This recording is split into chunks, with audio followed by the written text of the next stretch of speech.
বীর চট্টলা টিভি। আসসালামু আলাইকুম। বীর চট্টলা টিভি থেকে আমন্ত্রণ জানাচ্ছি। আমি Tanisha Sultana Afifa. Trainee recruit constable TRC নিয়োগ জানুয়ারি ২০২৫-এর লিখিত পরীক্ষা অনুষ্ঠিত।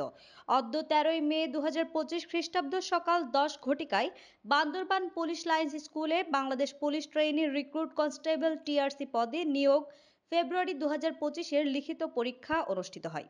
এ সময় পরীক্ষা কেন্দ্রসমূহ সরেজমিনে পরিদর্শন করেন নিয়োগ বোর্ডের সম্মানিত সভাপতি জনাব মোহাম্মদ শহীদুল্লাহ কাউসার পিপিএম বার মহোদয়। পুলিশ সুপার বান্দরবান পার্বত্য জেলা। পুলিশ সুপার মহোদয় বলেন, আমরা বিচক্ষণভাবে কাজ করার চেষ্টা করেছি। আমরা বান্দরবান পার্বত্য জেলায় শতভাগ স্বচ্ছতার ভিত্তিতে যোগ্যতম এবং মেধার ভিত্তিতে প্রার্থীকে শুধুমাত্র নির্বাচিত করতে চাই এবং দালাল চক্রের সাথে যোগাযোগ থেকে বিরত থাকার জন্য অনুরোধ করেন। এ সময় নিয়োগ বোর্ডের অন্যান্য সদস্যগণ সহ বান্দরবান পার্বত্য জেলার ঊর্ধ্বতন কর্মকর্তাগণ উপস্থিত ছিলেন।